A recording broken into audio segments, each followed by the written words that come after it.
Right నిరిమ YCP ప్రభుత్వం అధికారంలోకి వచ్చాక ఒక విద్యా రంగాన్ని ఒక అగ్రగామిగా తీర్చిదిద్దాను అని చెప్పుకుంటారు తప్పించి ఎక్కడ వేసిన గొంగలి అక్కడే అన్నట్టుగా ఉంది. రాష్ట్రంలో విద్యార్థుల సంఖ్య కూడా గణనీయంగా తగ్గుతున్న పరిస్థితులు కనిపిస్తా ఉన్నాయి. ఎక్కడ కూడా ఇటు ఏదైతే విదేశీ విద్యకు సంబంధించి కావచ్చు, ఉన్నత విద్యకు సంబంధించి కావచ్చు, అడ్మిషన్లు కూడా ఎవరు తీసుకుంటున్నటువంటి పరిస్థితులు లేవు.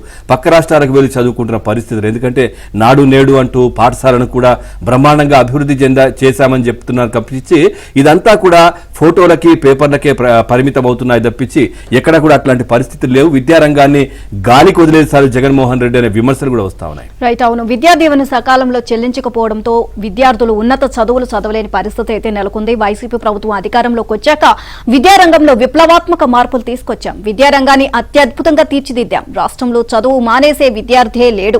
ఇలా బహిరంగ వేదికలపై ముఖ్యమంత్రి జగన్ చెప్పే మాటలు చూస్తే కోటలు దాటుతాయి. కానీ ఇంటర్మీడియట్ పూర్తయిన విద్యార్థులు మాత్రం ఉన్నత విద్య చదివేందుకు కాలేజీల గేటు దాటడం లేదు. రాష్ట్రంలో ఉన్నత విద్యను అభ్యసించేందుకు పరిస్థితులు అనుకూలించడం లేదు అని వేలాది మంది విద్యార్థులు అక్కడితోనే ఆగిపోతున్నారు.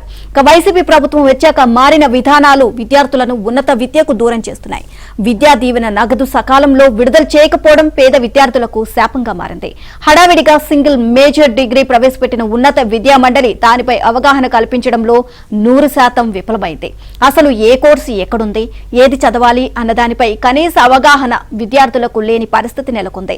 ఫలితంగా జగన్ పాలనలో ఏటా వేలాది మంది ఇంటర్ తర్వాత చదువు ఆపేస్తున్నారు. 2020-21, 2021-22 విద్యా సంవత్సరాల్లో అయితే ఏటా 1,00,000 మందికి పైగా ఇంటర్ పూర్తయిన విద్యార్థులు ఉన్నత విద్యకు వెళ్లకుండా ఆగిపోయారు.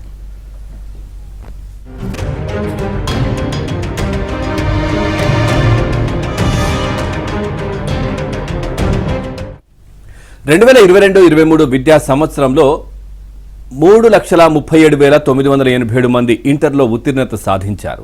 వారిలో ఇంజనీరింగ్లో 1.2 లక్షల మంది, ఫార్మసీలో 12,000, అగ్రికల్చర్ కోర్సులో 5,000, మెడికల్ నర్సింగ్లో 15,000, డిగ్రీలో 1.48 లక్షలు, జాతీయ విద్యా సంస్థల్లో 5,600 మంది చేరారని, 10,000 మంది ఇతర రాష్ట్రాలకు వెళ్లిపోయారని ఉన్నత విద్యామండలి తాజా నివేదిక వెల్లడించింది. అంటే 22,387 మంది ఇంటర్ తర్వాత చదువులు ఆపేశారు.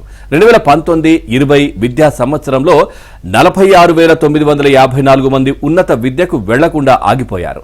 2020-21లో 1,01,824 మంది, 2021-22లో 1,18,302 మంది ఇంటర్తోనే ఆపేశారు. 2019-20, 2020-21 విద్యా సంవత్సరాల్లో కోవిడ్ కారణంగా ఇంటర్ పరీక్షలు నిర్వహించకుండా ఆల్ పాస్ చేసేశారు. అందుకే ఆ సంవత్సరాల్లో ఎక్కువ మంది డ్రాప్ అవుట్ అయ్యారని విద్యా మండలి సాకులు చెబుతోంది. వాస్తవానికి ప్రభుత్వం అందరినీ ఆల్ పాస్ చేసినప్పుడు ఇంకా ఎక్కువ మంది ఉన్నత విద్యా కోర్సుల్లో చేరాలి. కానీ అందుకు విరుద్ధంగా లక్షల మంది డ్రాప్ అవుట్ అయ్యారు. కాగా అంతకు ముందు తెలుగుదేశం ప్రభుత్వం హయాంలో 2018-19 విద్యా సంవత్సరంలో 81,813 మంది ఇంటర్ వరకే చదివారని నివేదిక చెబుతోంది. ఆ తర్వాత సీఎం జగన్ విద్యారంగాన్ని అద్భుతంగా తీర్చిదిద్దినప్పుడు ఉన్నత విద్య చదివే వారి సంఖ్య ఎందుకు పెరగలేదనేది మాత్రం చెప్పడం లేదు.